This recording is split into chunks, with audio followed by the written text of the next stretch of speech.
This video is not a comprehensive guide on how to ride an electric scooter.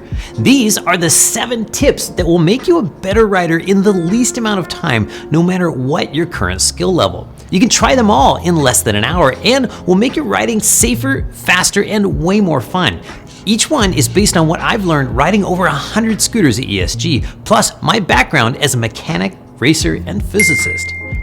There are thousands of little nuances to riding a scooter well, but they all fit neatly into one of 3 simple categories: going, stopping, or turning. So I've broken this video into 3 sections to help us stay focused. We'll start by learning how to stop more quickly and safely. Stopping a scooter is very different from stopping a bicycle, because on a scooter, your center of mass is so much higher and closer to your pivot point, which is the front axle. And if your center of mass crosses this line, you're going over the handlebars. So let's fix that by moving your weight lower and further back when you're braking. It's safer and makes stopping distances shorter by distributing your weight more evenly across both tires.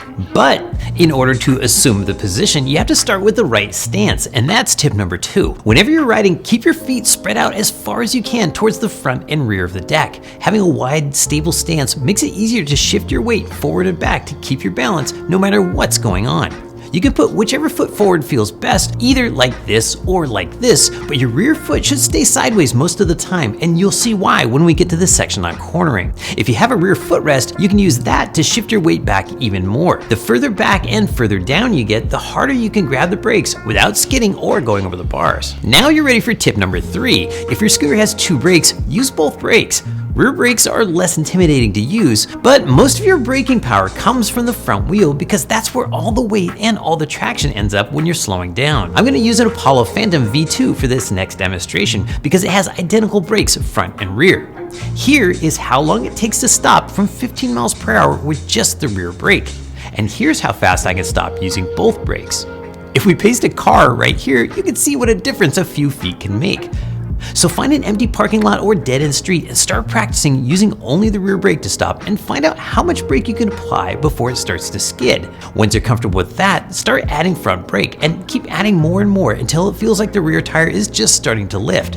Now this can take a while, so stay in your comfort zone and work up to this slowly. This is the quickest way to learn how to stop and the safest environment to do it, because the best time to learn how to get maximum stopping power out of your scooter isn't right when a car pulls out in front of you. For regular day-to-day braking, you should still use all the same techniques, but just a scaled-down version.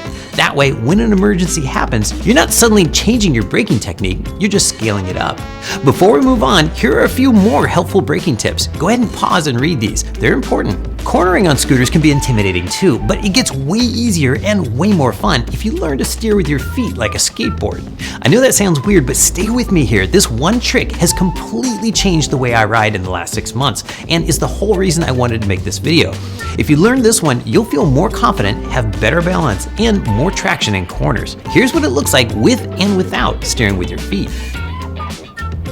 But once again, we've got to back up just a bit, because steering with your feet starts with your eyes. First, you look where you want to go. If you want to turn right, look right. If you want to turn left, look left. Your head leads the way, your shoulders will automatically pivot, and then you follow through with your lower body. Tilt the scooter into the turn by pushing your heels or toes on one edge of the scooter or the other, exactly like you would on a skateboard.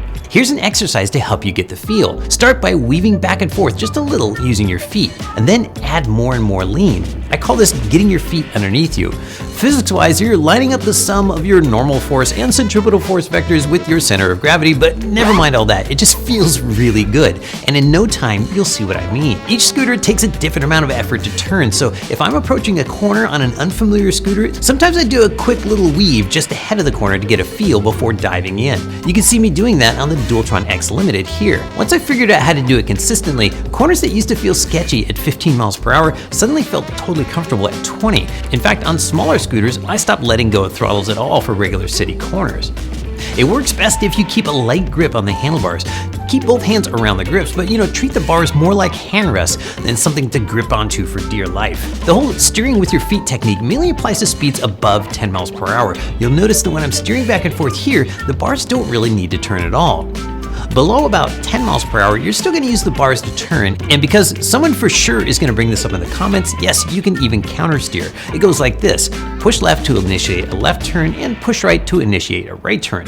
On a motorcycle or bicycle, you use this to overcome the gyroscopic force of the wheels and make it sort of fall into the turn. But honestly, electric scooter wheels are so small, they don't put up much of a fight when you're trying to start a corner. So we've covered stopping and turning. What could I possibly tell you about going? I mean, it seems like the easiest one, but that's why it's also the easiest one to get wrong. Tip number 5 is simple, but so important. Unless you're stopped, always keep both hands on the handlebars.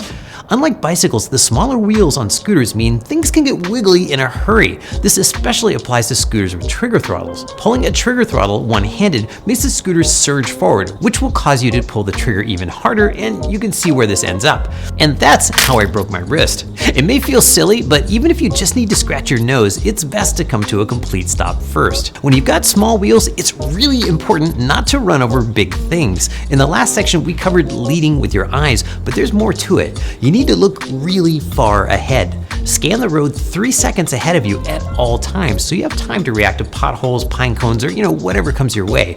15 miles per hour equals 22 feet per second, so if you're looking 10 feet in front of you, you've got less than half a second to see an obstacle, decide what to do about it, and take evasive action. Lifting your vision up and putting your attention further down the road is not as easy as it sounds, but it's something that every successful motorcycle racer does because it's worth it.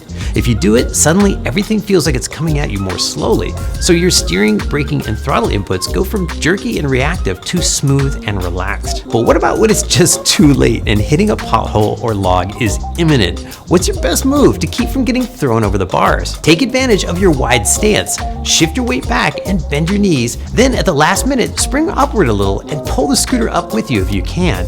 On light scooters, you can literally hop right over things. Heavier scooters don't hop, but you can get the front end off the ground, or at least give your suspension more room to work, and the impact will be smaller. Here, I'm riding the Mantis King GT because it has the best suspension in its class, and I'm hoping the hybrid off-road tires are gonna help me make it over this big piece of wood. Just like before, it's best to practice this move in a parking lot, but don't use real obstacles like I am. Just use the parking lines to simulate potholes. What about when it's really, really too late and you're going down? There comes a time in every crash when you just need to let go. The good news is that the average human can sprint at speeds of up to 15 miles per hour, so sometimes your scooter crashes, but you don't have to. You still get a chance to run it out. All of these riders we see here were going slow enough to run it out, but ultimately failed to bail. Here I'll demonstrate at a few different speeds.